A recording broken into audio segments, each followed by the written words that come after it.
we are recording and streaming. I can never remember which side things are on with this thing for some reason. I don't know why.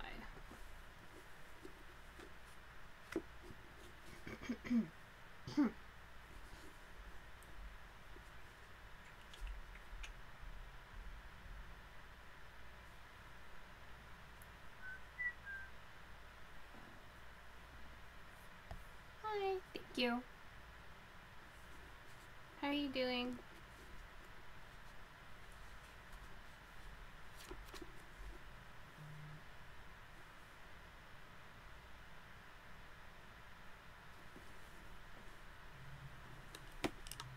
Hold on.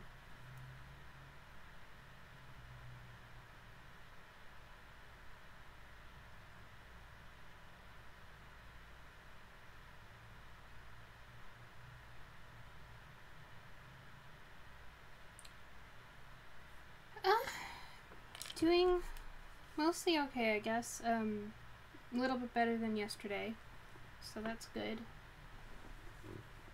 I'm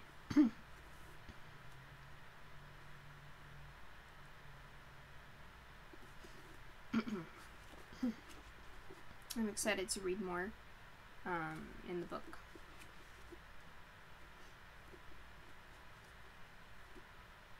Mm-hmm.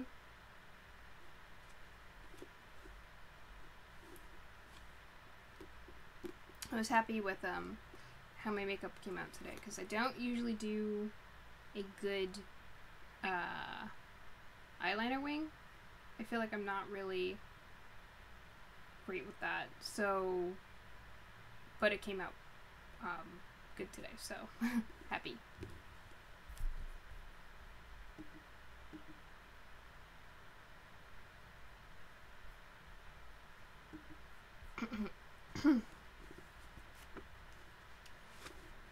Thank you. I'm looking forward to seeing where we go in the story. Thank you.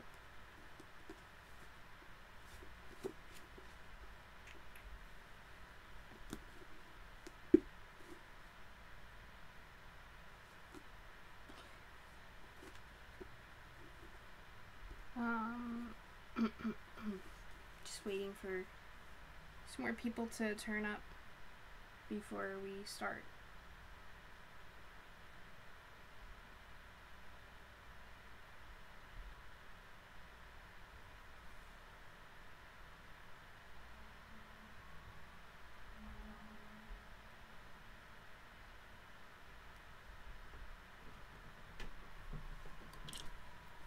Oh, it seems like we're having frame rate issues, possibly.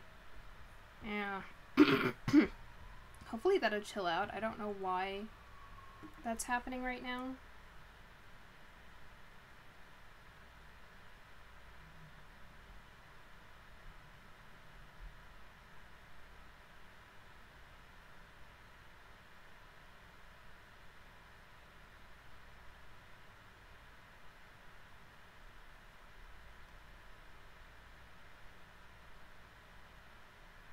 Oh, that's funny. It's funny because actually, well, that is the direction of the Twitch chat, actually. I'm like so bad with like telling, because things are reversed. So what I'm seeing here is not, like, if I see something on, see, I'm bad at this side of my hair or whatever, I'll have the urge to go like, oh, and like that's not it. But no, actually the Twitch chat is on the side where my window is, so that works. That works for my screen, and it works for where I actually am looking at the Twitch chat, so more frame rate stuff, I see. Drop frames detected. 26% over the last 2 minutes. Why? I feel like it wasn't doing this yesterday. Is it laggy?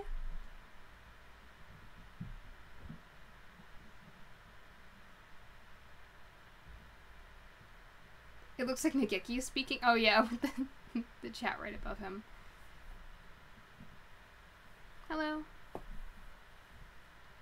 How are you? Oh, it's lagging a little?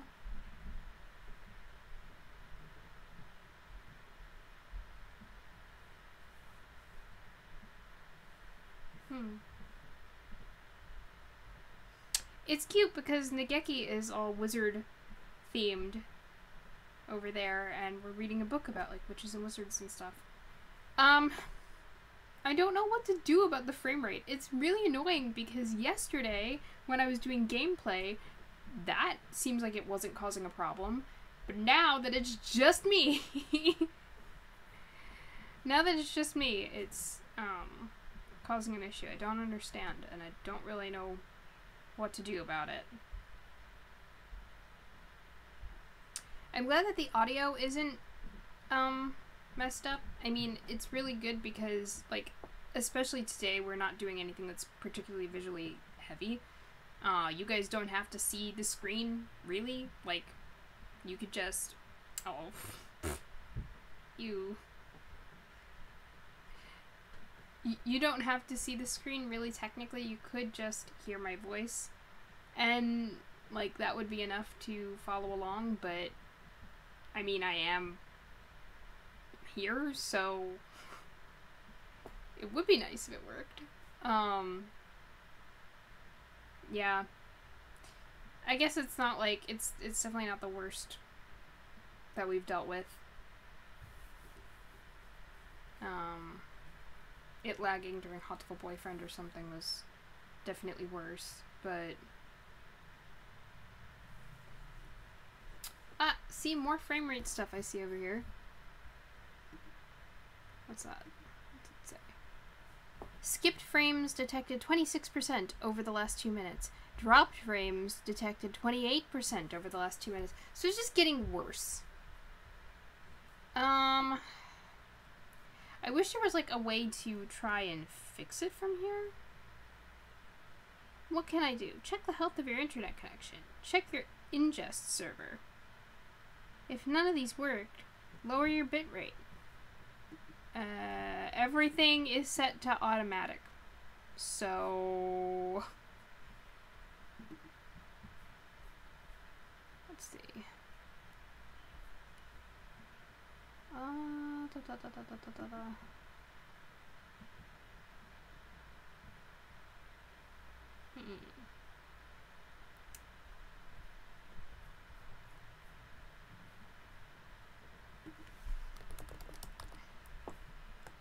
Sorry guys, I'm just troubleshooting this over here. I guess it could be. But the internet honestly looks like it's okay over here.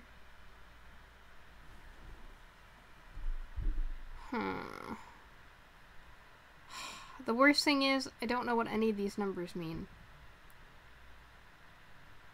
I see base canvas resolution and output scaled resolution. And I'm assuming that it's talking about dropping one of those. But I don't know which, and I don't know how much. Anybody have any advice? I really like to do these usually during, like, not streaming times. Like, not when we're actually doing things, but, like, if I go on late and try to go through this stuff. But I'd like for this to be watchable. And it just seems like it's getting worse, so that's, like, kind of upsetting.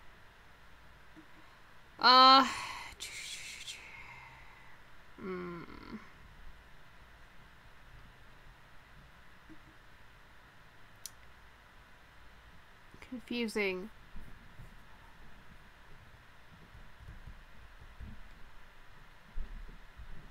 Yeah.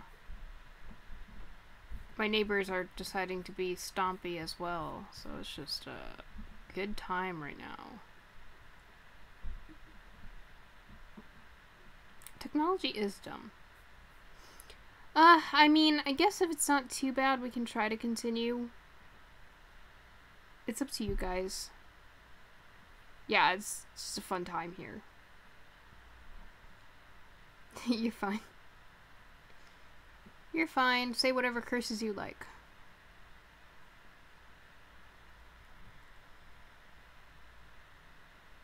Yeah, I guess as long as the audio is okay. I'd wish the visuals were okay, but at least the recording will be alright. So during the YouTube re-upload, you'll be able to see anything that you missed should you want to see things again. But what? No, I'm frozen. Come on. Seriously? Yeah, it's just getting worse and worse. My goodness. Ugh. You know what? I'm wondering if I should just stop the stream and then start it again. I don't know. Like, it's so weird that it didn't do this yesterday and now it's like having an issue. Oh, if I'm not frozen there, then that's good. It's very annoying. I don't understand why this is happening right now.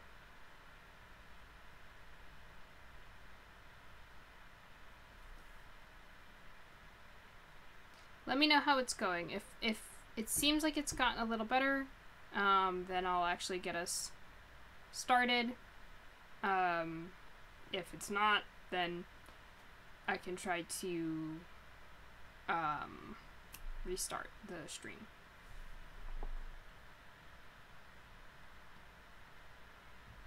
Okay.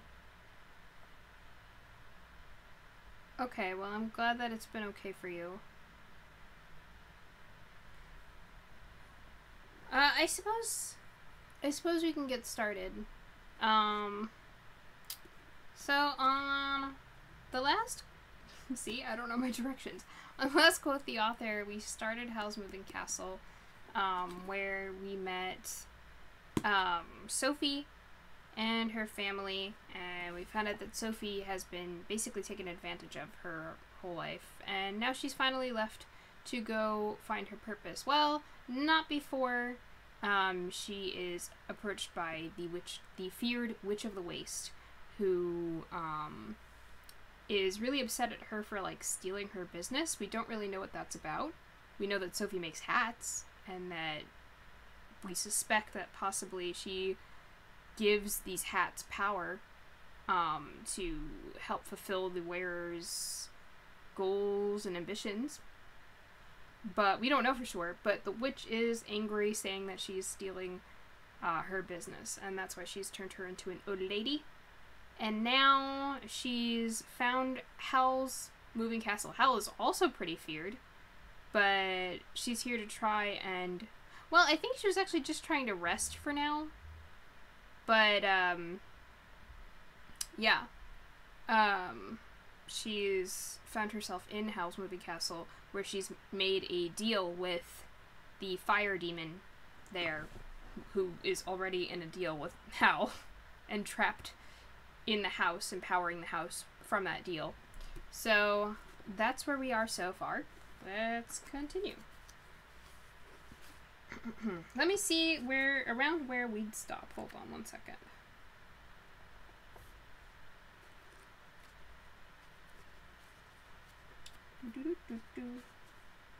Okay, this is where I'm predicting we'll stop. Let's see where we get to. Okay. Alright. When Sophie woke up, daylight was streaming across her. Since Sophie remembered no windows at all in the castle, her first notion was that she had fallen asleep trimming hats and dreamed of leaving home. The fire in front of her had sunk into rosy charcoal and white ash, which convinced her that she had certainly dreamed there was a fire demon. But her very first movements told her that there were some things she had not dreamed. There were sharp cracks from all over her body. "Ow!" she exclaimed. "I ache all over." The voice that exclaimed was a weak, cracked piping. She put her knobby hands to her face and felt wrinkles. At that, she discovered that she had been in a state of shock all yesterday. She was very angry indeed with the Witch of the Waste for doing this to her, hugely, enormously angry. "Sailing into shops and turning people old," she exclaimed. "Oh, what I won't do to her!" Her anger made her jump up in a salvo of cracks and creaks and hobble over to the unexpected window. It was above the workbench. To her utter astonishment, the view from it was a view of a dockside town. She could see a sloping, unpaved street lined with small, rather poor-looking houses and masts sticking up above, beyond the roofs. Beyond the masts, she caught a glimmer of the sea, which was something she had never seen in her life before. "Wherever am I?" Sophie asked the skull standing on the bench. I don't expect you to answer that, my friend," she said hastily, remembering that this was a wizard's castle, and she turned around to take a look at the room. It was quite a small room with heavy black beams in the ceiling. By daylight, it was amazingly dirty. The stones of the floor were stained and greasy, ash was piled within the fender, and cobwebs hung in dusty droops from the beams. There was a layer of dust on the skull. Sophie absently wiped it off as she went to peer into the sink beside the workbench. She shuddered at the pink and gray slime in it, and the white slime dripping from the pump above it. Hell obviously did not care what squalor his servants lived in. The rest of the castle had to be beyond one or other of the 4 low black doors around the room. Sophie opened the nearest in the end wall beyond the bench.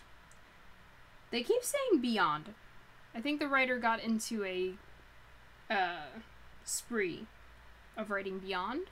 Like, sometimes I find that happens with me too, where I'm writing something and like this word, I come across it, I'm like, ooh, that's good there. So I use it and then it just keeps coming up. But you have to like police yourself not to. I feel like editors should have gone in there and changed that up a little bit. Yeah. That's beside the point. Like, that's just a little writery critique. Everything else is fine.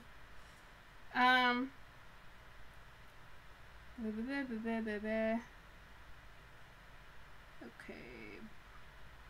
Sophie opened the nearest in the wall beyond the bench. There was a large bathroom beyond it. In some ways, it was a bathroom you might normally find only in a palace, full of luxury such as an indoor toilet, a shower stall, an immense bath with clawed feet, and mirrors on every wall. But it was even dirtier than the other room.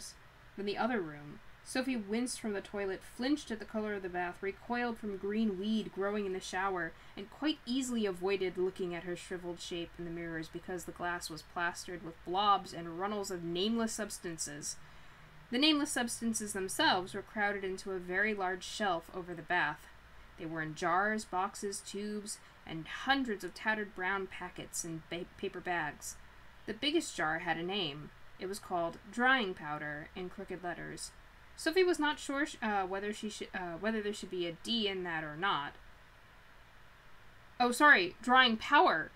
I just realized that it said drying power in crooked letters. Sophie was not sure whether there should be a D in that or not. She picked up a packet at random. It said it had skin scrawled on it, and she put it back hurriedly. That's funny. Like, me too, I was like, what skin? Why is there skin in this packet? But it was probably, like, stuff for skin. Yeah. She picked up another jar said eyes in the same scrawl. A tube stated, for decay. It seems to work, too, Sophie murmured, looking into the wash basin with a shiver. Water ran into the basin when she turned a blue-green knob that might have been brass and washed some of the decay away. Sophie rinsed her hands and face in the water without touching the basin, but she did not have the courage to use drying power. She dried the water with her skirt and then set off to the next black door. That one opened onto a flight of rickety wooden stairs. Sophie heard someone move up there and shut the door hurriedly. It seemed only to lead to a sort of loft anyway. She hobbled to the next door. By now she was moving quite easily. She was a hale old woman, and she had discovered that as she had discovered yesterday. The third door opened onto a poky backyard with high brick walls. It contained a big stack of logs and higgledy-piggledy heaps of what seemed to be scrap iron, wheels, buckets, metal sheeting, wire, mounded almost to the tops of the walls. Sophie shut that door too, rather puzzled, because it did not seem to match the castle at all. There was no castle to be seen above the brick walls. They ended at the sky. Sophie could only think that this part was round the side where the invisible wall had stopped her the night before. She opened the fourth door, and it was just a broom cupboard with 2 fine but dusty velvet cloaks hanging on the brooms. Sophie shut it again, slowly.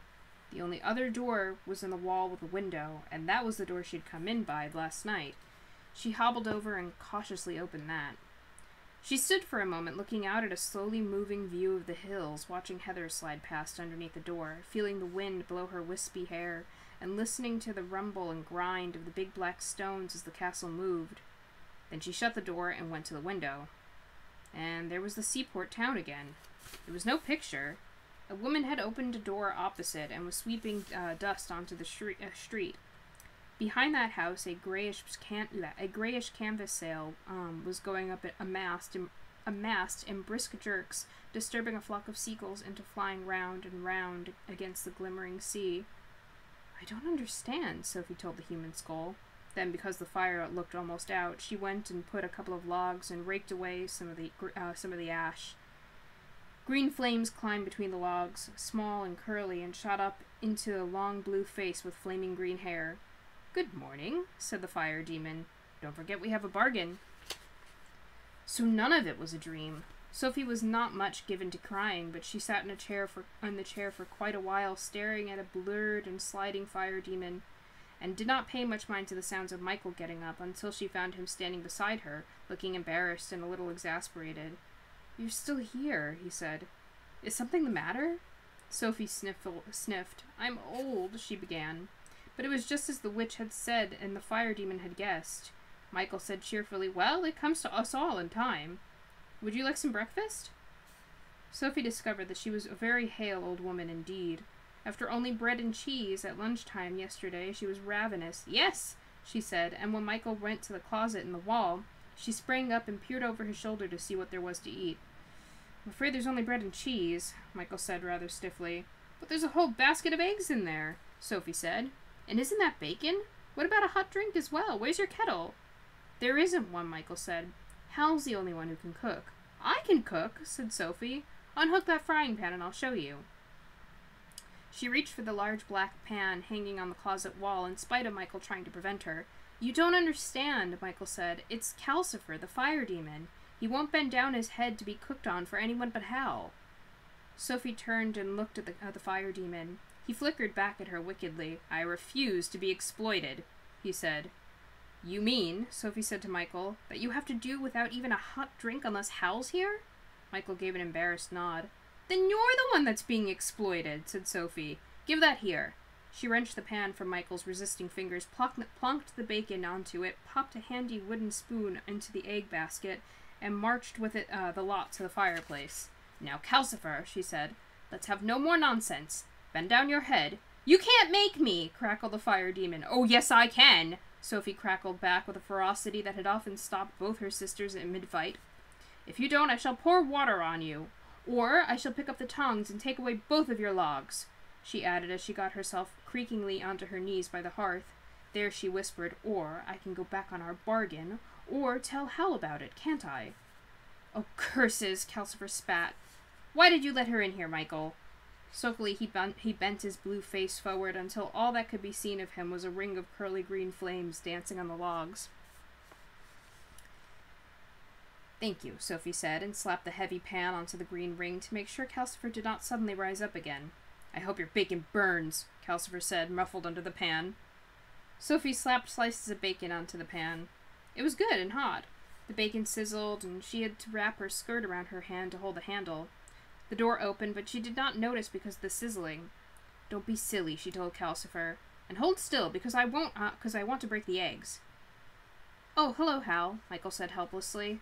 Sophie turned around at that, rather hurriedly. She stared. The tall young fellow in a flamboyant blue and silver suit who had just come in stopped in the act of leaning a guitar in the corner. He brushed the fair hair from his rather curious glass-green eyes and stared back. His long, angular face was perplexed. "Who on earth are you?" said Hal. "Where have I seen you before?" "I'm a total stranger," Sophie lied firmly. After all, Hal had only met her long enough to call her a mouse before, so it was almost true. She ought to have been thanking her stars for the lucky escape she'd had then, she supposed, but in fact her main thought was, "Good gracious, Wizard Howl is only a child in his 20s for all his wickedness." It made such a difference to be old, she thought as she turned the bacon over in the pan. So he was the, what's it called? He was that guy from, that she ran into at the fair. She would have died rather than let this overdressed boy know she was the girl he had pitied on May Day.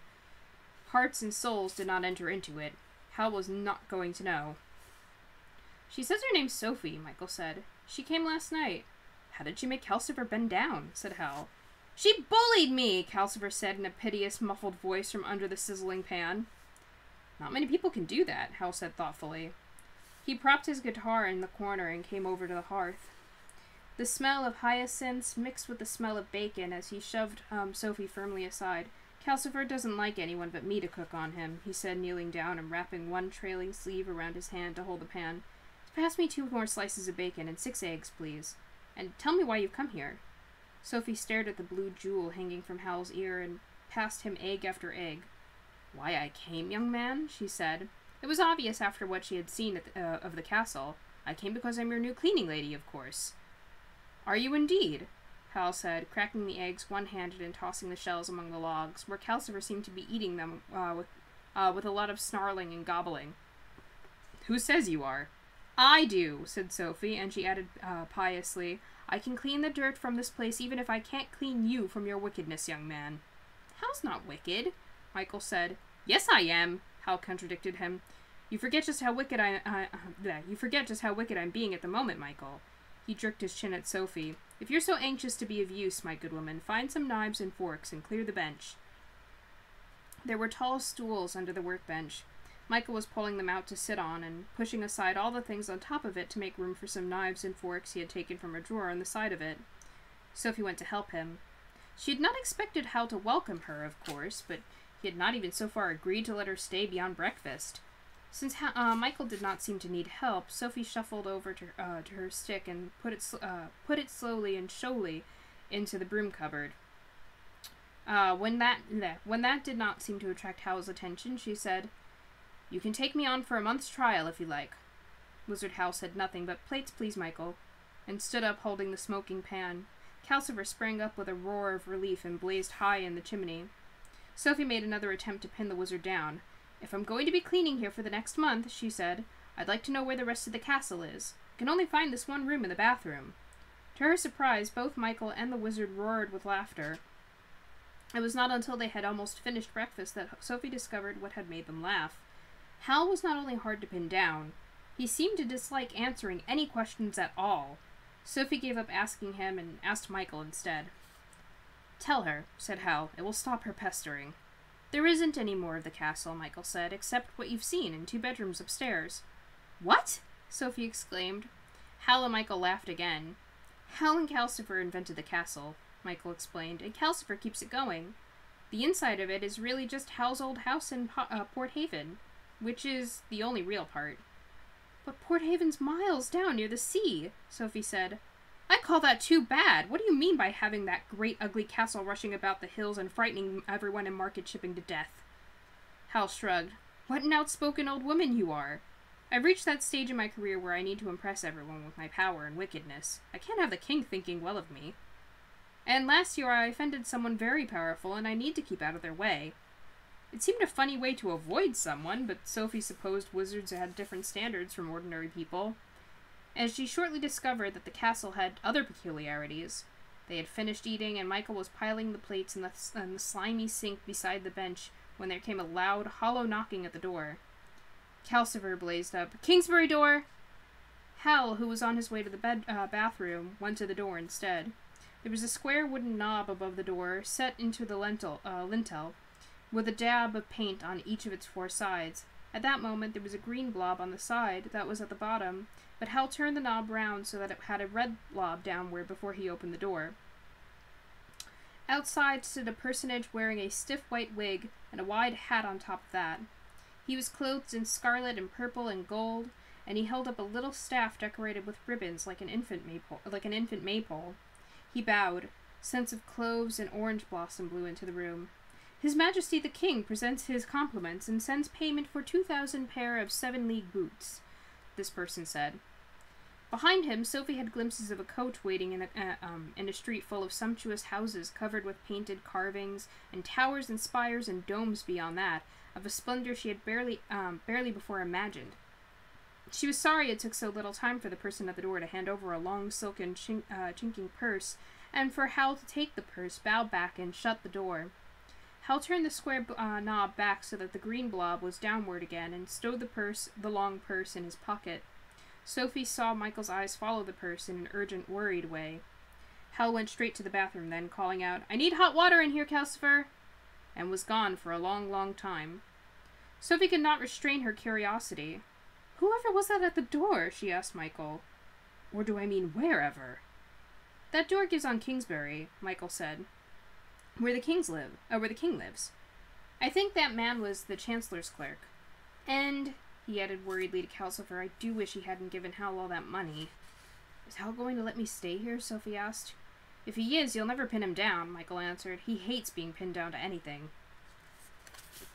The next chapter is chapter 5, which is far too full of washing.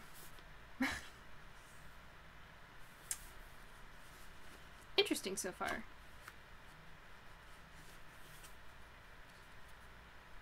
The only thing to do, Sophie decided, was to show Howl that she was an excellent cleaning lady, a real treasure.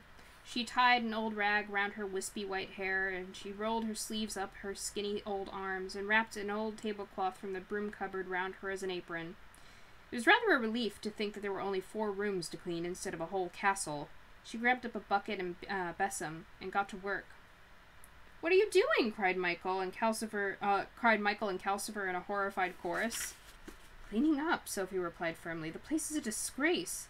Calcifer said, "It doesn't need it," and Michael muttered, "How will kick you out?" But Sophie ignored them both. Dust flew in clouds. In the midst of it, there came another set of thumps at the door. Calcifer blazed up, calling, "Port Haven door!" and gave a great sizzling sneeze, which shot purple sparks through the dust clouds. Michael left the workbench and went to the door. Sophie peered through... Sorry, my neck is bothering me. Sophie peered through the dust she was raising and saw that this time Michael turned the square blob over the door so that the side with a blue blob of paint on it was downward. Then he opened the door on the street you saw out of the window. A small girl stood there. "Please, Mr. Fisher," she said, "I've come for that spell from me mum." "Safety spell for your dad's boat, wasn't it?" Michael said. "Won't be a moment." He went back to the bench and measured powder from a jar from the shelves into a square of paper. While he was doing it, the little girl peered in at Sophie as curiously as Sophie peered out at her. Michael twisted the paper round the powder and came back saying, "Tell her to sprinkle it right along the boat. It'll last out and back, even if there's a storm." The girl took the paper and passed over a coin. "Has the sorcerer got a witch working for him too?" she asked. "No," said Michael. "Meaning me?" Sophie called. "Oh, yes, my child, I'm the best and cleanest witch in Ingery." Michael shut the door, looking exasperated. "That will be all round Port Haven now. How may not like that?" He turned the knob green down again. "Yeah, I'm enjoying it too." Sophie cackled to herself a little, quite unrepentant. Probably she had let the besom she was using put ideas into her head. But it might persuade Howl to let her stay if everyone thought she was working for him. It was odd. As a girl, Sophie would have shriveled with embarrassment at the way she was behaving. As an old woman, she did not mind what she did or said. She found it a great relief. She went noisily over as Michael lifted up a stone in the hearth and hid the little girl's coin under it. "What are you doing?" "Calcifer and I try to keep a store of money," Michael said rather guiltily. "Howl spends every penny we've got if we don't." "Feckless spendthrift," Calcifer crackled. "He'll spend the king's money faster than I burn a log. No sense." Sophie sprinkled water from the sink to lay the dust, which made Calcifer shrink back against the chimney. Then she swept the floor all over again. She swept her way toward the door in order to have a look at that square knob above it. The fourth side, which she had not seen used yet, had a blob of black paint on it.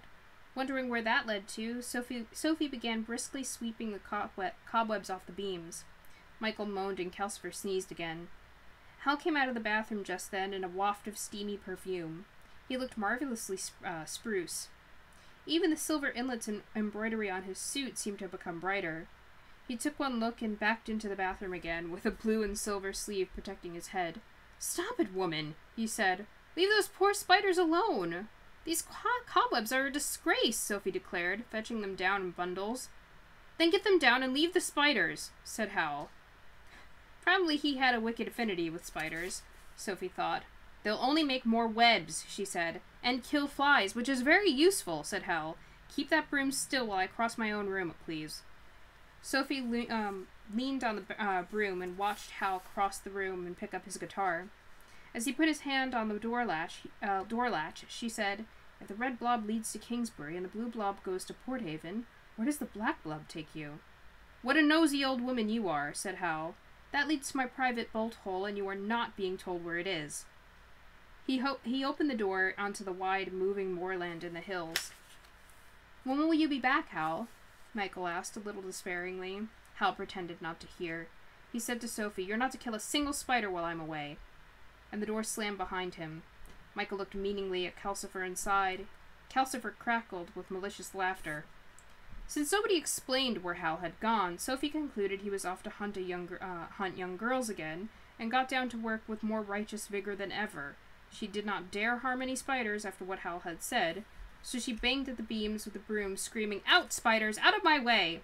Spiders scrambled for their lives every which way, and webs fell in swaths. Then, of course, she had to sweep the floor yet again. After that, she got down on her knees and scrubbed it. My goodness, she's fearless. I'm not good with spiders, so fearless. "I wish you'd stop," Michael said, sitting on the stairs out of her way. Calcifer, cowering at the back of the grate, muttered, "I wish I'd never made that bargain with you to begin with now." Sophie scrubbed on vigorously. "You'll be much happier when it's all nice and clean," she said. "But I'm miserable now," Michael protested. Hal did not come back again until late that night. By that time, Sophie had swept and scrubbed herself into a state when she could hardly move. She was sitting hunched up in the chair, aching all over. Michael took hold of Hal by a trailing sleeve and towed him over to the bathroom, where Sophie could hear him pouring out complaints in a passionate mutter. Phrases like "terrible old biddy" and "won't listen to a word" were quite easy to hear, even though Calcifer was roaring, "Hal, stop her! She's killing us both!" But all Hal said, when Michael let go of him, was, "Did you kill any spiders?" "Of course not," Sophie snapped. Her aches made her irritable. "They look at me and run for their lives. What are they? All the girls whose hearts you ate?" Hal laughed. "No, just simple spiders," he said, and went dreamily away upstairs. Michael sighed. He went into the broom cupboard and hunted until he found an old folding bed, a straw mattress, and some rugs, which he put into the arched space under the stairs. "You'd better sleep here tonight," he told Sophie. "Does that mean Hal's going to let me stay?" Sophie asked. "I don't know," Michael said irritably. "Hal never commits himself to anything. I was here 6 months before he seemed to notice I was living here and made me his apprentice. I just thought a bed would be better than the chair." "Well, then thank you very much," Sophie said gratefully. The bed was indeed more comfortable than a chair, and when Calcifer complained he was hungry in the night, it was an easy matter for Sophie to creak her way out and give him another log. In the days that followed, Sophie cleaned her way remorselessly through the castle. She really enjoyed herself.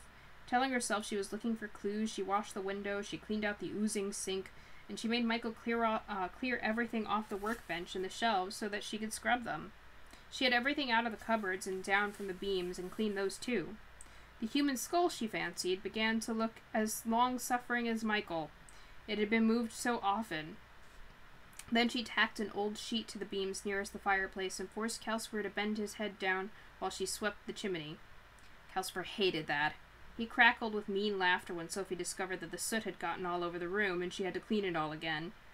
That was Sophie's trouble. She was remorseless, but she lacked method. But there was this method to her remorselessness. She calculated that she could not clean this thoroughly without sooner or later coming across Hal's hidden hoard of girls' souls or chewed hearts or else something that explained Calcifer's contract. Up the chimney, guarded by Calcifer, had struck her as a good hiding place. But there was nothing there but quantities of soot, which Sophie stored in bags in the yard. The yard was high on her list of hiding places. Every time Hal came in, Michael and Calcifer complained loudly about Sophie, but Hal did not seem to attend, nor did he seem to notice the cleanliness, and nor did he notice that the food closet became very well stocked with cakes and jam and the occasional lettuce. For, as Michael had prophesied, word had gone around Port Haven. People came to the door to look at Sophie. They called her Mrs. Witch in Port Haven and Madam Sorceress in Kingsbury. Word had gone round the capital, too. Though the people who came to the Kingsbury door were better dressed than those in Port Haven, no one in either place liked to call on... All right, helicopter. Sorry about that. Can you clean my place? I just want to take some water. Hold on. Let me just put my little marker in there.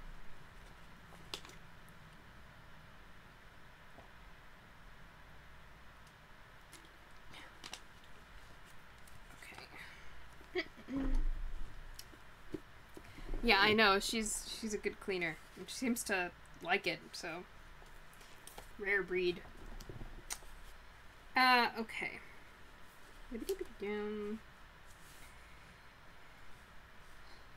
Okay.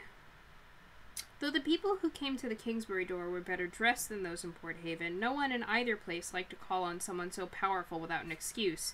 So Sophie was always having to pause in her work to nod and smile and take in a gift, or to get Michael to put up a quick spell for someone. Some of the gifts were nice things, pictures, strings of shells, and useful aprons. Sophie used the aprons daily and hung the shells and pictures round her cubbyhole under the stairs, which soon began to look very homelike indeed.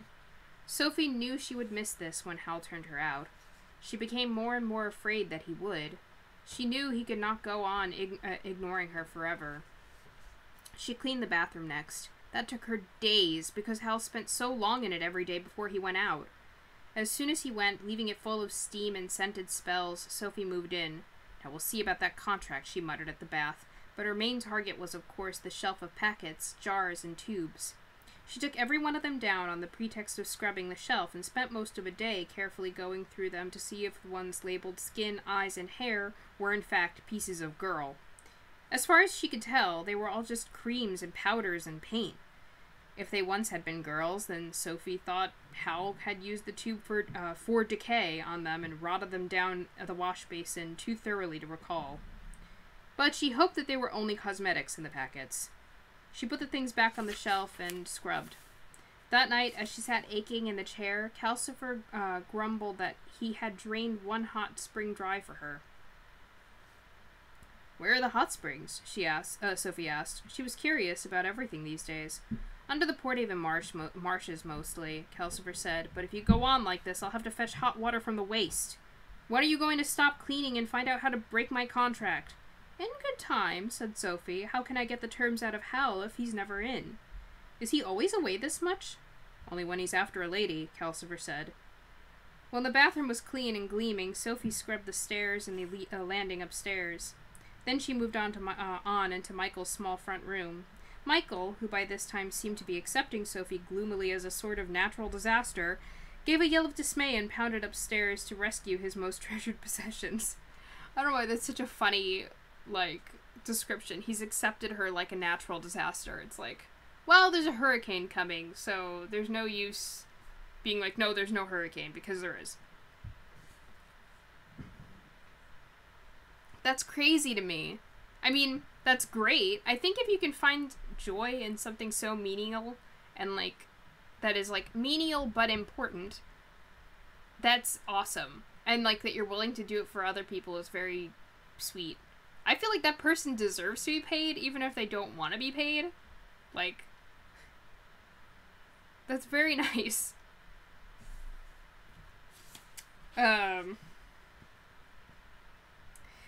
They were in an old box under his worm-eaten little bed. As he hurried the box protectively away, Sophie glimpsed a blue ribbon and a spun sugar rose in it, on top of what seemed to be letters. "So Michael has a sweetheart," she said to herself as she flung the window open. It opened into the street in Port Haven, too, and heaved his bedding across the sill to air. Considering how nosy she had lately become, Sophie was rather surprised at herself for not asking Michael who his girl was and how he kept her safe from Howl. She swept such quantities of dust and rubbish from Michael's room that she nearly swamped Calcifer trying to burn it all. "You'll be the death of me! You're as heartless as Howl!" Calcifer choked. Only his green hair and a blue piece of his long forehead showed. Michael put his precious box in the drawer of the workbench and locked the drawer. "I wish Howl would listen to us," he said. "Why is this girl taking him so long?" The next day, Sophie tried to start on the backyard, but it was raining in Port Haven that day, driving against the window and pattering in the chimney, making Calcifer hiss with annoyance. The yard was part of the Port Haven house, too, so it was pouring out there when Sophie opened the door. She put her apron over her head and rummaged a little, and before she got too wet, she found a bucket of whitewash and a large paintbrush. She took these indoors and set to work on the walls. She found an old stepladder in the broom cupboard, and she whitewashed the ceiling between the beams, too. It rained for the next 2 days in Port Haven, though when Hal opened the door with a knob green blob down and stepped out onto the hill, the weather there was sunny, with big cloud shadows racing across the heather faster than the castle could move. Sophie whitewashed her cubbyhole, the stairs, the landing, and Michael's room. What's happened in here?" Hal asked when he came in on the third day. "It seems much lighter." Hold on just 1 second.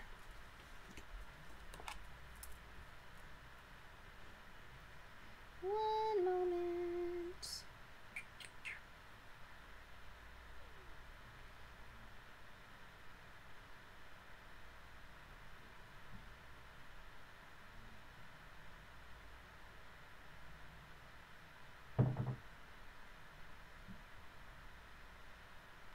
Okay.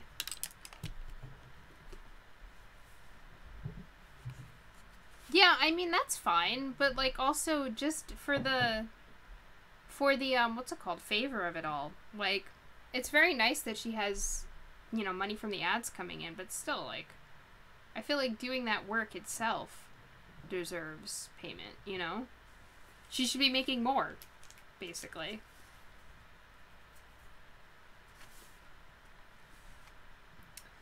Okay. Yeah. It seems much lighter. "Sophie," Michael said in a voice of doom. "I should have guessed," Hal said as he disappeared into the bathroom. "He noticed," Michael whispered to Calcifer. "The girl must be the girl must be giving in at last." It was still drizzling in Port Haven the next day. Sophie tied on her headcloth, rolled up her sleeves, and girded on her apron. She collected her besom, her bucket, and her soap, and as soon as Hal was out the door, she set off like an elderly avenging angel to clean Hal's bedroom. She had left that until last for fear of what she would find. She had not even dared peer in it. And that was silly, she thought, as she hobbled up the stairs. By now it was clear that Calcifer did all the strong magic in the castle, and Michael did all the hackworks, while Hal gadded off catching girls and exploiting the other two, just as Fanny had exploited her. Sophie had never found Hal particularly frightening. Now she felt nothing but contempt. She arrived on the landing and found Hal standing in the doorway of his bedroom. He was leaning lazily on one hand, completely blocking her way. "No, you don't," he said quite pleasantly. "I want it dirty, thank you." Sophie gaped at him. "Where did you come from? I saw you go out." "I meant you to," said Hal. "You'd done your worst with Calcifer and poor Michael. It stood to reason you'd descend on me today. And whatever Calcifer told you, I am a wizard, you know. Didn't you think I could do magic?" This undermined all Sophie's assumptions. She would have died rather than admit it. "Everyone knows you're a wizard, young man," she said severely, "but that doesn't alter the fact that your castle is the dirtiest place I've ever been in." She looked into the room past Hal's dangling blue and silver sleeve. The carpet on the floor was littered like a bird's nest. She glimpsed peeling walls and a shelf full of books, some of them very queer-looking. There was no sign of a pile of gnawed hearts, but those were probably behind or under the huge four-poster bed. Its hangings were grayish white with dust, and they prevented her from seeing what the window looked out onto. Hal swung his sleeve in front of her face. Don't be nosy." "I'm not being nosy," Sophie protested. "That room—" "Yes, you are nosy," said Hal. You're a dreadfully nosy, horribly bossy, appallingly clean old woman. Control yourself. You're victimizing us all. But it's a pigsty, said Sophie. I can't help what I am. Yes, you can, said Howl, and I like my room the way it is. You must admit I have a right to live in a pigsty if I want. Now go downstairs and think of something else to do. Please, I hate quarreling with people. There was nothing Sophie could do but hobble away with her bucket clanking by her side. She was a little shaken and very surprised that Hal had not thrown her out of the castle on the spot. But since he had not, she thought of the next thing that needed doing at once. She opened the door beside the stairs, found the drizzle had almost stopped, and sallied out into the yard, where she began vigorously sorting through piles of dripping rubbish. There was a metallic clash, and Hal appeared again, stumbling slightly, in the middle of the large sheet of rusty iron Sophie had been going to move next. Not here either, he said. You are a terror, aren't you? Leave this yard alone. I know just where everything is in it, and I won't be able to find the things I need for my transport spells if you tidy them up. So there was probably a bundle of souls or a box of chewed hearts somewhere out here, Sophie thought. She felt really thwarted. Tidying up is what I'm here for, she shouted at Hal. Then you must think of a new meaning for your life, Hal said. For a moment it seemed as if he was going to lose his temper too. His strange pale eyes all but glared at Sophie. But he controlled himself and said, Now trot along indoors, you overreactive old thing. Sorry, you overactive old thing, and find something else to play with before I get angry. I hate getting angry. Sophie folded her skinny arms. She did not like being glared at by eyes like glass marbles. Of course you hate getting angry, she retorted. You don't like anything unpleasant, do you? You're a slitherer outerer. Wow, that's a hard... Slitherer outer. That's what you are. You slither away from anything you don't like. Hal gave a forced sort of smile. Well now, he said. Now we both know each other's faults. Now go back into the house. Go on. Back. He advanced on Sophie, waving her towards the door. The sleeve on his waving arm caught the edge of the rusty metal, jerked and tore. Damnation, said Hal, holding up the trailing blue and silver ends. Look what you've made me do. I can mend it, Sophie said. Hal gave her another glassy look. There you go again, he said. How you must love servitude. He took his torn sleeve gently between his fingers of the fingers of his right hand and pulled it through them. As the blue and silver fabric left his fingers, there was no tear in it at all. There, he said. Understand? Sophie hobbled back indoors, rather chastened. Wizards clearly had no need to work in the ordinary way. Hal had shown her he really was a wizard to be reckoned with. Why didn't he turn me out? She said, half to herself and half to Michael. It beats me, said Michael, but I think he goes by Calcifer. Most people who come in here either don't notice Calcifer, or they're scared stiff of him. Yeah,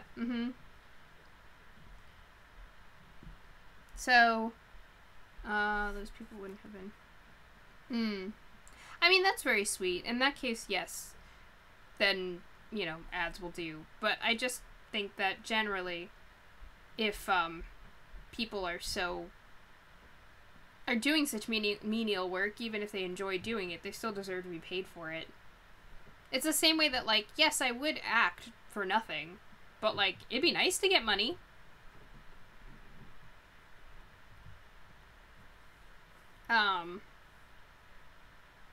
Okay, so the next chapter is chapter 6, in which Howl expresses his feelings with green slime.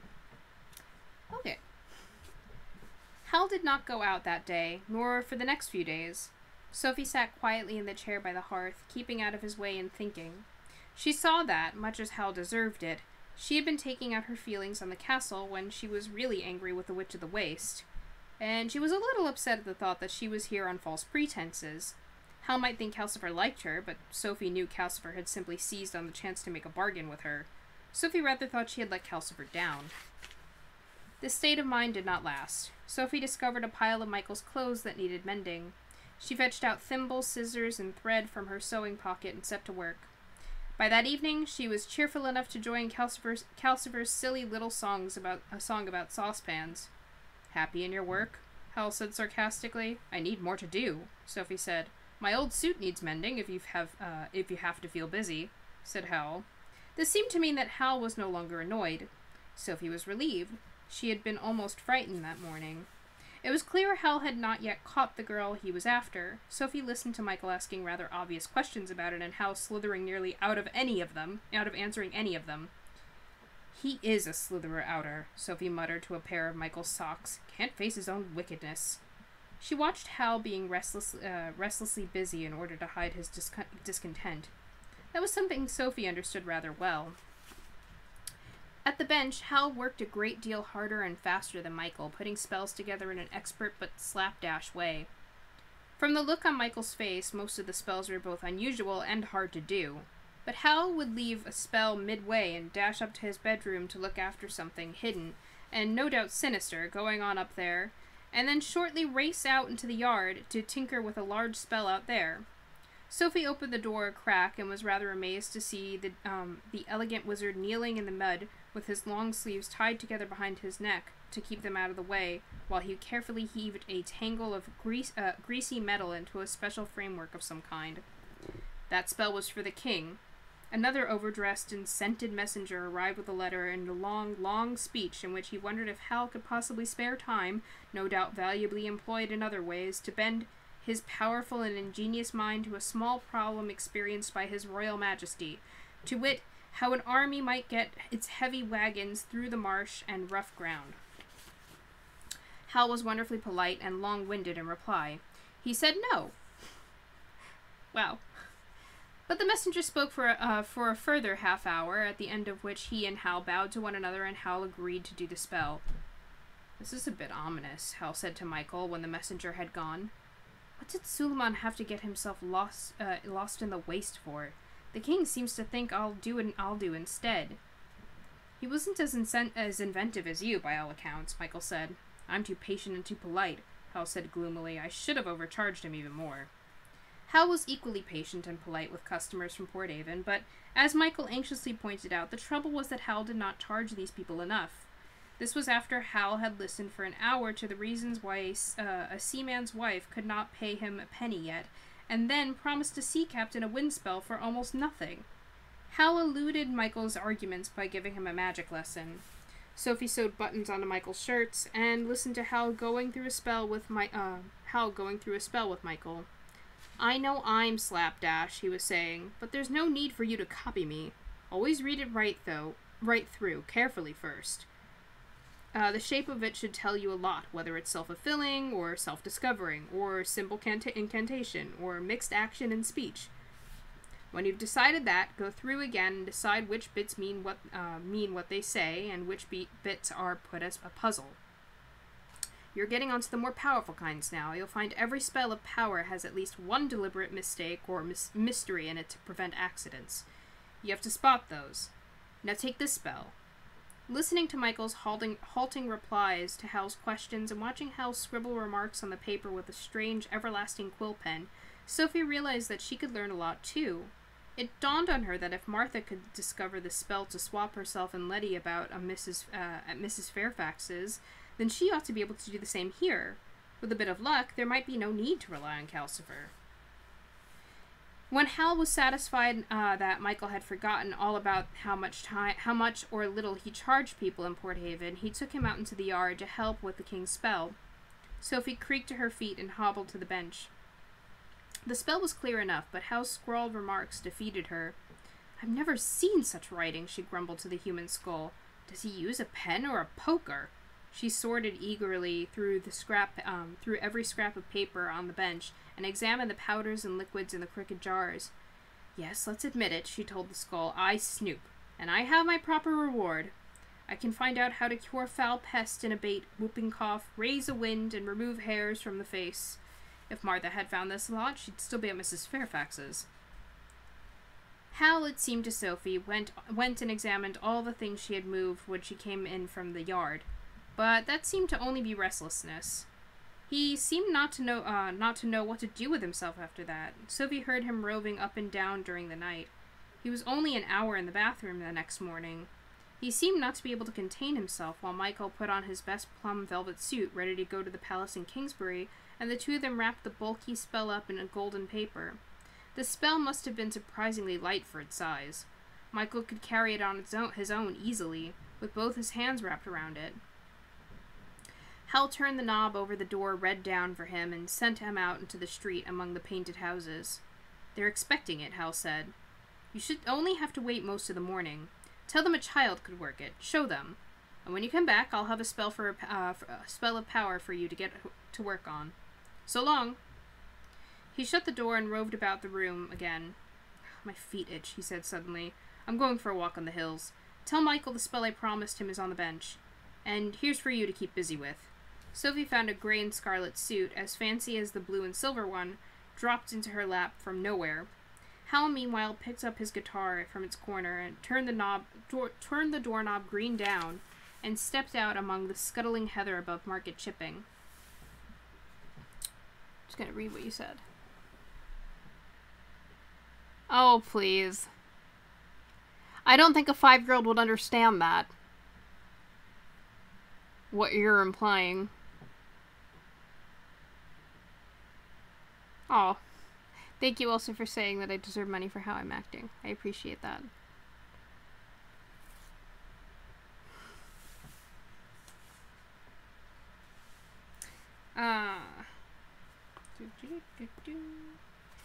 His feet itch, grumbled Calcifer.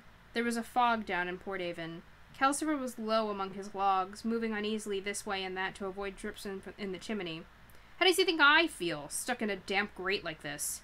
"Then you'll have to give me a hint, at least, about how to break your contract," Sophie said, shaking out the gray and scarlet suit. "Goodness, you're a fine suit, even if you are a bit worn. Built to pull in the girls, aren't you?" "I have given you a hint," Calcifer fizzed. "Then you'll have to give it to me again. I didn't catch it," Sophie said as she laid the suit down and hobbled to the door. "If I give you a hint and tell you it's a hint, it will be information, and I'm not allowed to give you that," Calcifer said. "Where are you going?" "To do something I didn't dare do until they were both out," Sophie said. She twisted the square knob over the door until the black blob pointed downward. Then she opened the door. There was nothing outside. It was neither black nor gray nor white. It was not thick or transparent. It did not move. It had no smell and no feel. When Sophie put a very cautious finger out into it, it was neither hot nor cold. It felt of nothing. It seemed utterly and completely nothing. "What is this?" she asked Calcifer. Calcifer was as interested as Sophie. His blue face was leaning right out of the grate to see the door. He'd forgotten the fog. "I don't know," he whispered. "I only maintain it. All I know is that it's on the other side on the side of the castle that no one can walk around. It feels quite far away." "It feels beyond the moon," said Sophie. She shut the door and turned the knob green downward. She hesitated a minute and then started to hobble to the stairs. "He's locked it," said Calcifer. "He told me to tell you if you tried to snoop again." "Oh," said Sophie. "What has he got up there?" "I've no idea," said Calcifer. "I don't know anything about upstairs. If you only knew how frustrating it is. I can't even really see outside the castle. Only enough to see which direction I'm going in." Sophie, feeling equally frustrated, sat down and began mending the gray and scarlet suit. Michael came in quite soon after that. "The king saw me at once," he said. He looked around the room.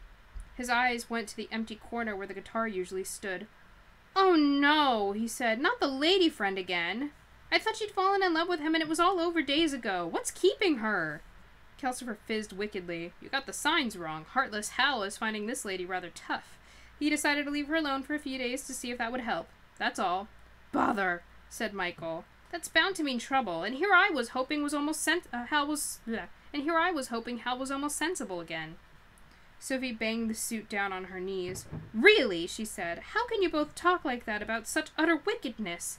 At least I suppose I can't blame Calcifer since he's an evil demon. But you, Michael—" "I don't think I'm evil," Calcifer protested. "But I'm not calm about it, if that's what you think," Michael said. "If you knew the trouble we've had because Hal keeps falling in love like this. We've had lawsuits and suitors with swords and mothers with rolling pins and fathers and uncles with cudgels and aunts are terrible. They go for you with hat pins. But the worst is when the girl herself finds out where Hal lives and turns up at the door crying and miserable. Hal goes out through the back door and Calcifer and I have to deal with them all." "I hate the unhappy ones," Calcifer said. "They drip on me. I'd rather have them angry." "Now let's get this straight," Sophie said, clenching her fist knobbly in red satin. "What does Hal do to these poor females?" "I was told he ate their hearts and took their souls away." Michael laughed uncomfortably. Then you must come from Market Chipping. Hal sent me down there to blacken his name when we first set up the castle. I said that sort of thing. It's what ants usually say. It's only true in a manner of speaking. Hal's very fickle, said Calcifer. He's only interested until the girl falls in love with him. Then he can't be bothered with her. But he can't rest until he's made her love him, Michael said eagerly. You can't get any sense out of him until he has. I always look forward to the time when the girl falls for him. Things get better then. Until they track him down, said Calcifer. You'd think he'd have the sense to give them a false name, Sophie said scornfully.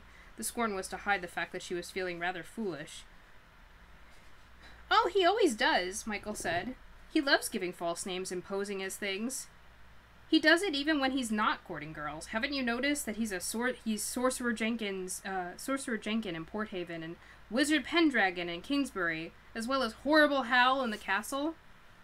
Sophie had not noticed, which made her feel more foolish still, and feeling foolish made her angry. Well, I still think it's wicked going around making poor girls unhappy, she said. It's heartless and pointless. He's made that way, said Calcifer. Michael pulled a three-legged stool up to the fire and sat on it while Sophie stewed, telling her of Hal's conquests and some of the trouble that had happened afterward. Sophie muttered at the fine suit. She still felt very foolish. So you ate hearts, did you, suit? Why do aunts put things so oddly when they talk about their nieces? Probably fancied you themselves, my good suit. How would you feel with a raging ant after you, eh? As Michael told her the story of the particular ant he had in mind, it occurred to Sophie that it was probably just as well the rumors of Hal had come to Market Chipping in those words. She could imagine a strong-minded girl like Letty otherwise getting very interested in Hal and ending up very unhappy.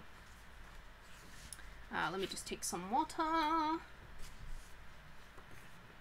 Oh, thank you. 15-year-old boy, then. Okay.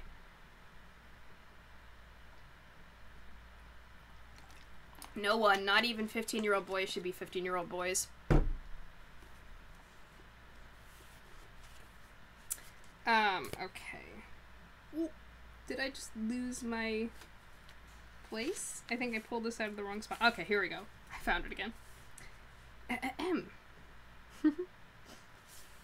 Michael had just suggested lunch, and Calcifer, as usual, had groaned when Hal flung the door open and came in more discontented than ever. Something to eat, said Sophie. No, said Hal. Hot water in the bathroom, Calcifer. Oh, sorry. Let me try that again, because I get the intonation now. Something to eat, said Sophie. No, said Hal. Hot water in the bathroom, Calcifer. He stood moodily in the bathroom door in a moment. Sophie, have you tidied this shelf of spells in here by chance? Sophie felt more foolish than ever. Nothing would have possessed her to admit that she had gone through all those packets and jars looking for pieces of girl. I haven't touched a thing, she replied virtuously as she went to get the frying pan. I hope you didn't, Michael said uneasily as the bathroom door slammed shut. Rinsings and gushings came from the bathroom while Sophie fried lunch. He's using a lot of water, Calcifer said from under the pan. I think he's tinting his hair. I hope you let the hair spells alone. For a plain man with mud-colored hair, he's terribly vain about his looks. Oh, shut up, snapped Sophie. I put everything back just where I found it. She was so cross that she emptied the pan of eggs and bacon over Calcifer. Calcifer, of course, ate them with enormous enthusiasm and much flaring and gobbling. Sophie fried more over the spitting flames. She and Michael ate them. They were clearing away, and Calcifer was running his blue tongue around his purple lips when the bathroom door crashed open and Hal shot out, wailing with despair. Look at this! He shouted. Look at it! What has that one-woman force of chaos done to these spells? Sophie and Michael whirled around and looked at Hal. His hair was wet, but apart from that, neither of them could see that it looked any different. If you mean me, Sophie began. I do mean you! Look! Hal shrieked. He sat down with a thump on the three-legged stool and jabbed at his wet head with a finger. Look! Survey! Inspect! My hair is ruined! I look like a pan of bacon and eggs! Michael and Sophie bent nervously over Hal's head. It seemed the usual flaxen color right to the roots. The only difference might have been a slight, very slight, trace of red. Sophie found that agreeable. It reminded her a little of the color of her own hair, the color her own hair should have been. I think it's very nice, she said. Nice! Screamed Hal. You would! You did it on purpose. You couldn't rest until you made me miserable too. Look at it! It's ginger! I shall have to hide until it's grown out. He spread his arms out passionately. Despair! He yelled. Anguish! Horror! The room turned dim. Huge, cloudy, human-looking shapes bellied up in all four corners and advanced on Sophie and Michael, howling as they came. The howls began as moaning horror and went up to despairing brays, and then up again to screams of pain and terror. Sophie pressed her hands to her ears, but the screams pressed through her hands, louder and louder still, more horrible every second. Calcifer shrank hurriedly down in the grate and flickered his way under the lowest log. Michael grabbed Sophie by her elbow and dragged her to the door. He spun the door to blue down, kicked the door open, and got them both out into the street of Port Haven as fast as he could. The noise was almost as horrible out there. Doors were opening all down the road, and people were running out with their hands over their ears. Ought we to leave him alone in that state? Sophie quavered. Yes, said Michael. If he thinks it's your fault, then definitely. They hurried through the town, pursued by throbbing screams. Quite a crowd came with them. In spite of the fact that the fog had now become a seeping sea drizzle, everyone made for the harbor or the sands, where the noise seemed easier to bear. The gray vastness of the sea soaked it up a little. Everyone stood in damp huddles, looking out at the misty white horizon and the dripping ropes on the moored ships while the noise became a gigantic, heartbroken sobbing. Sophie reflected that she was seeing the sea close for the first time in her life. It was a pity that she was not enjoying it more.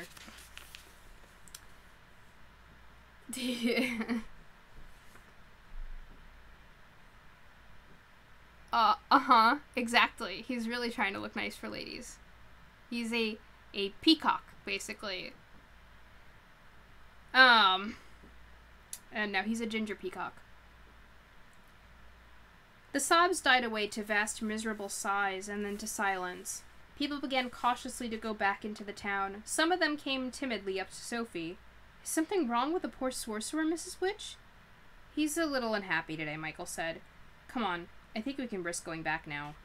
As they went along the stone quayside, several sailors called out anxiously from the moored ships, wanting to know if the noise meant storms or bad luck. Not at all, Sophie called back. It's all over now. But it was not. They came back to the wizard's house, which was an ordinary crooked little building from the outside that Sophie would not have recognized if Michael had not been with her. Michael opened the shabby little door rather cautiously. Inside, Hal was still sitting on the stool. He sat in an attitude of utter despair, and he was covered all over in thick green slime. There were horrendous, dramatic, violent quantities of green slime, odd oodles of it.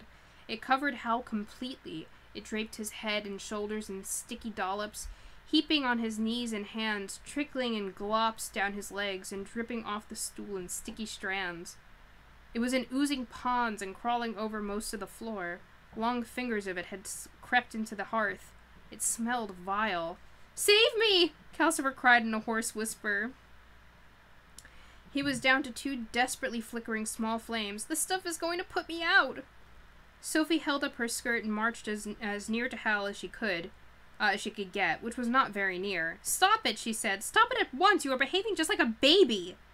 Hal did not move or answer.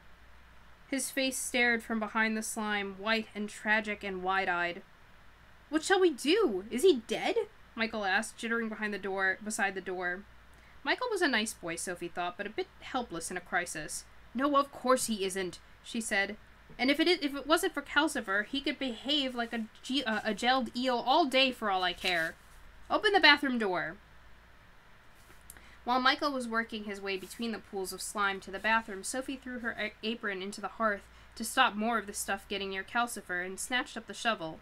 She scooped up loads of ash and dumped them in the biggest pools of slime. It hissed violently. The room filled with steam and smelled worse than ever. Sophie furled up her sleeves, bent her back to get a good purchase on the wizard's slimy knees, and pushed Hal, stool and all, toward the bathroom. Her feet slipped and skidded in the slime, but of course the ooziness helped the stool to move too. Michael came and pulled at Hal's slime-draped sleeves. Together they trundled him into the bathroom. There, since Hal still refused to move, they shunted him into the shower stall. Hot water, Calcifer! Sophie panted grimly. Very hot. It took an hour to wash the slime off Hal. It took Michael another hour to persuade Howl to get off the stool and into dry clothes. Luckily, the gray and scarlet suit Sophie had just mended had been draped over the back of the chair, out of the way of the slime. The blue and silver suit was ruined. Sophie told Michael to put it in the bath to soak. Meanwhile, mumbling and grumbling, she fetched more hot water. She turned the doorknob green down and swept all of the slime out into the moors. The castle left a trail like a snail in the heather, but it was an easy way to get rid of the slime. There were some advantages to living in a moving castle, Sophie thought as she washed the floor. She wondered if Howl's noises had been coming from the castle, too, in which case she pitied the folk of Market Chipping. By this time, Sophie was tired and cross. She knew the green slime was Howl's revenge on her, and she was not at all prepared to be sympathetic when Michael finally led Howl forth from the bathroom, clothed in gray and scarlet, and sat him tenderly in the chair by the hearth. "That was plain stupid," Calcifer sputtered. "Were you trying to get rid of the best part of your magic or something?" Howl took no notice. He just sat, looking tragic and shivering. "I can't get him to speak," Michael whispered miserably. "It's just a tantrum," Sophie said. Martha and Letty were good at having tantrums, too. She knew how to deal with those.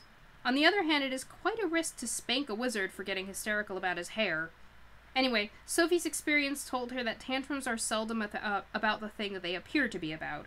She made Calcifer move over so that she could balance a pan of milk on the logs.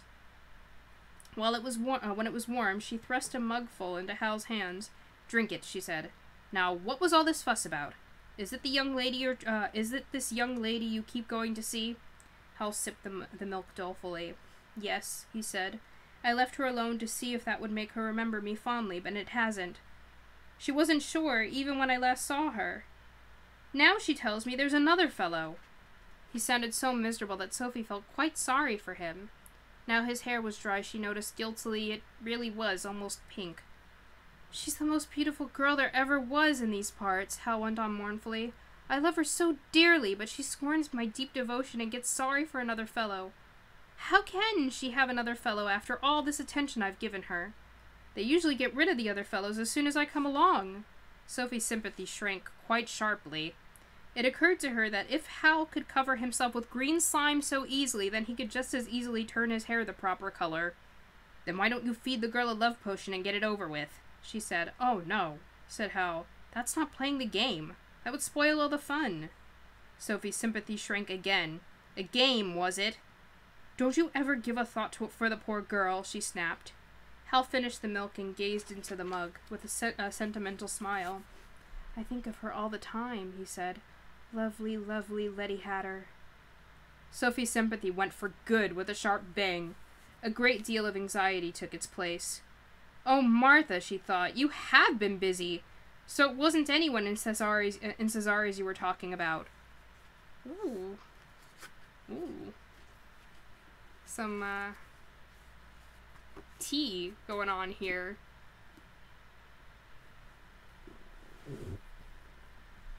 That's where I plan to finish for today.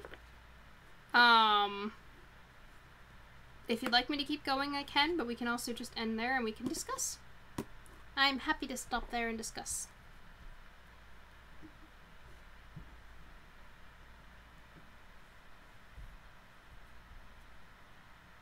Ooh.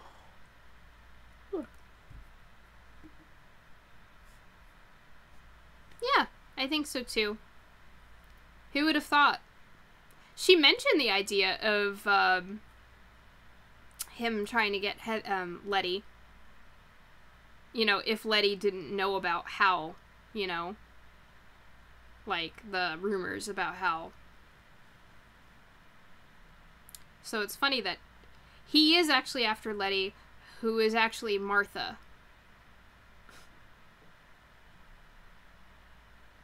Yeah, I don't think all of it was in the movie. There are a lot of things that are actually very faithful, though. Like, I remember certain images that they're bringing up that are very faithful in the, to the animated version. But there's also a lot of stuff, that was not in there. I feel like they did a very good job with getting a lot of the visuals down. But the story, I feel like, was kind of lacking in the movie, whereas there's actually a story going on here. Yeah, I mean, me too. I don't know if that's something that we could do here. I'm not sure about the logistics of all that. I mean, I know people do reactions here. But I don't know if that's something that would be allowed. Oh, thank you! I was actually talking about it earlier, funnily enough, because I was saying that I'm not usually very good with doing, like, wings and tails and stuff, but, like, I was proud of how it came out today. I appreciate you mentioning that.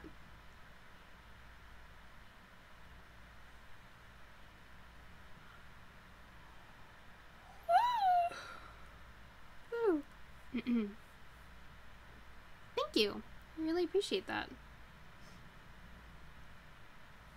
Thank you, guys. So we're like a third of the way through the book, kind of. Oh, thank you for that too. I wanted to wear something that was kind of like magical, mystical, for the feel. I worry that I don't have enough clothing like that for the rest of the book, but it was a nice idea, if only for today.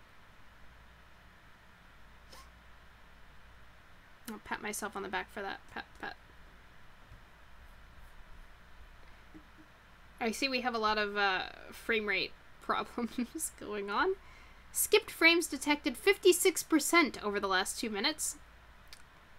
Alright. Has it been laggy this whole time?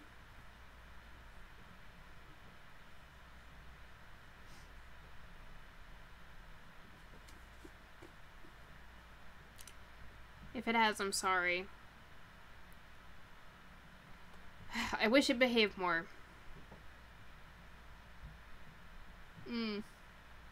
Annoying. I'm glad that the audio's been good at least.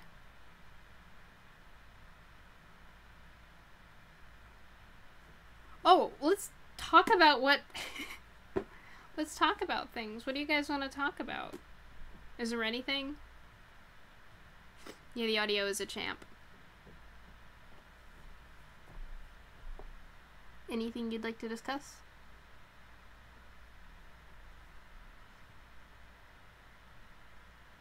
Howl is like for all the fearsome reputation he has, he's kind of a baby. He's like really vain, it seems like. Like really vain and overdramatic. He sounds nice, but like very stubborn.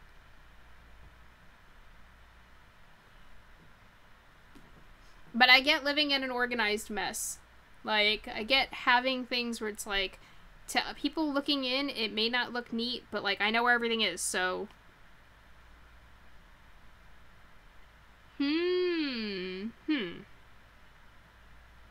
Yeah. Like, the outside of the house, you mean, right?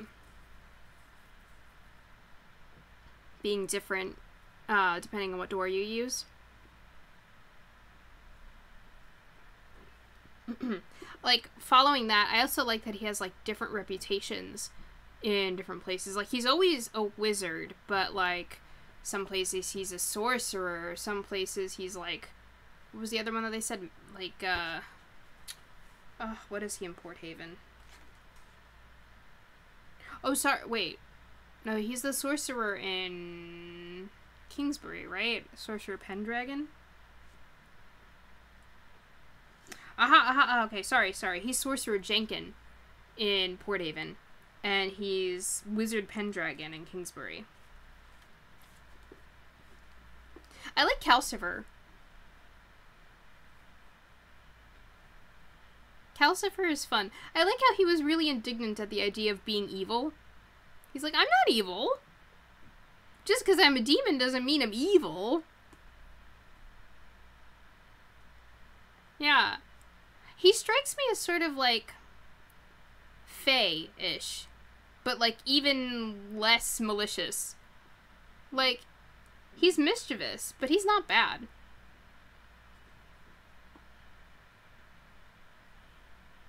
Yeah.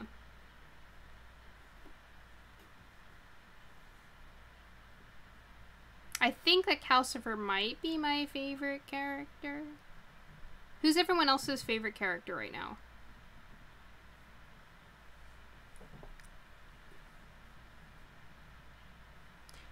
They keep saying Calcifer's a he.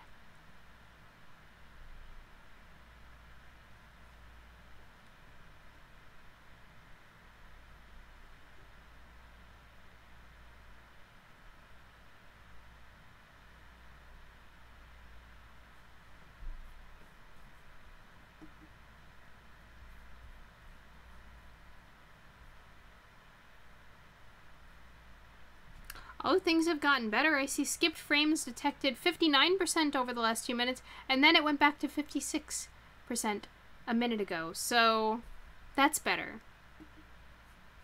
Hahaha.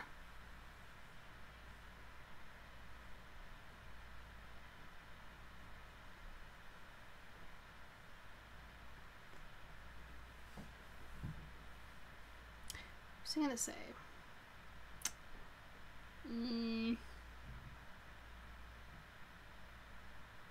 Yeah, I'm enjoying the book a lot. Something that I would like to do. Oh. He's nice. He's pretty nice. Like he hasn't really been mean. Like he's let Sophie stay. He has no problem. He let Michael stay. He had no problem. He just kind of like got too absorbed in everything else to really pay much attention to them. He's not the most gracious guy, but like he doesn't seem mean. He's just yeah, he needs to think more about people, and I think that's what Sophie is saying, is like, consider people more, like consider the other person's feelings more. Hopefully that's something that will haha. That's funny that came up. I just saw that came up as like that message like momentarily got blocked because it was like possibly misogyny. No, he is. He's girl crazy. He's just, he really does seem like sort of like a teen boy. Sort of like the carelessness that comes with being a teenager. I don't know that I would say that he's, yeah, he's just careless. And he just like falls in love too quickly, and it's not really love. But we'll see. I think he'll get better. I think he'll get better over time. I kind of like Hal too. He's fun. He's fun.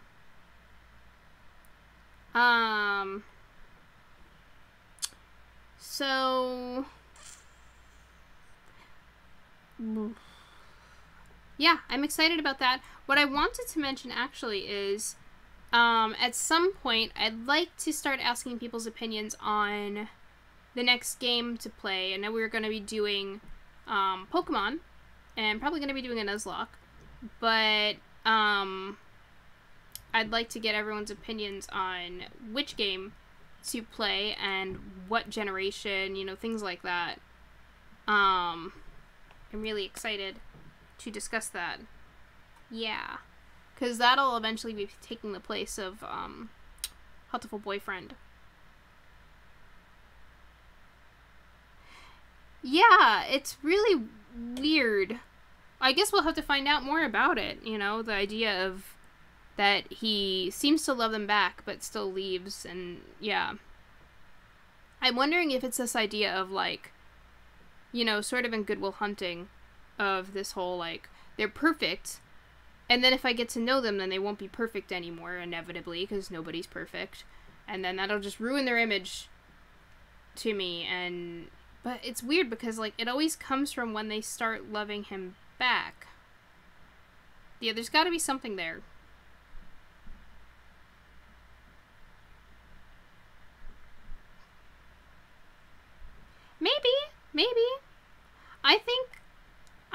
know. I don't know if that's it. I don't know. I'm interested to see. I'm sure we'll find out as things go on.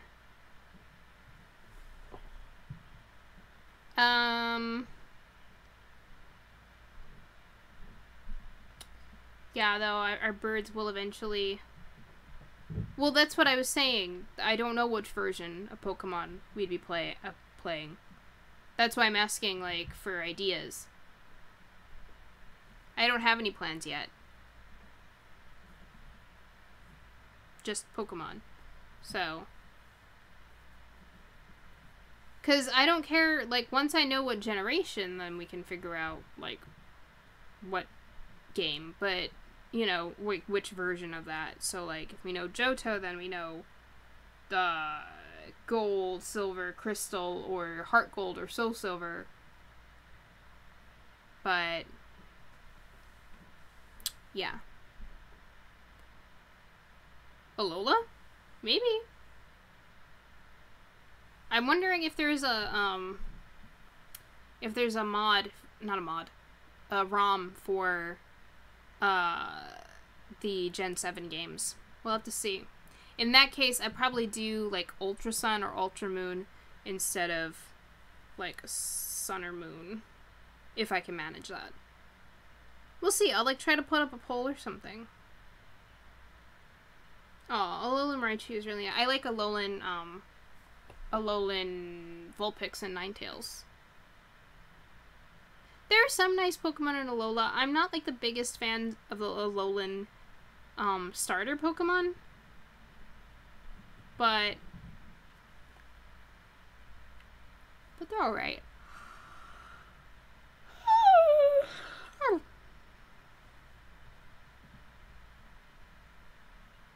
Executor is terrifying. Alolan Executor. He's so, like, just, you can't even see his head most times. He's so tall. Yeah, Vulpix and Ninetales are really nice. I like Vulpix and Ninetales, in general. And then, I have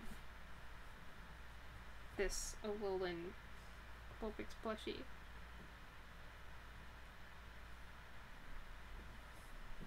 Just randomly ready to be pulled out. Yeah, she's very fuzzy. But anyway, I think that will be all for this time. You know, of course, we'll be continuing next Sunday at 5 p.m. On Saturday, of course, at 5 p.m., we'll be continuing Hot Boyfriend Holiday Star with our little extra content. We may be finishing that up next time. Let's see how it goes. But I'll also begin looking for potentially a Pokemon Ultra Sun and Ultra Moon ROM for the computer, so this way we can see if we can play it on stream, because that'd be fun to do and try to do a Nuzlocke for that. Absolutely, no problem. Thank you for listening and for chatting. Always fun. As always, you can go ahead and check YouTube for uploads of our episodes. We're all, like, caught up with Quoth the Author, but Hot Boyfriend is a bit behind. We've just started the secret ending arc of the first Hot Boyfriend on the YouTube channel. Same name as here. You can go there and like, subscribe, comment. You know, if you want anything to be immortalized in there forever, you want my answer to anything, that's the place to do it. Go on ahead and write on YouTube. Click that little bell so you can always be notified for updates. And otherwise, I'll see you guys next Saturday at 5 p.m. or next Sunday at 5 p.m. Next Saturday we have Hot Boyfriend again, and on Sunday we have more Quoth the Author. Thank you guys for enjoying. I hope you have a great day and a great week. This has been Sky.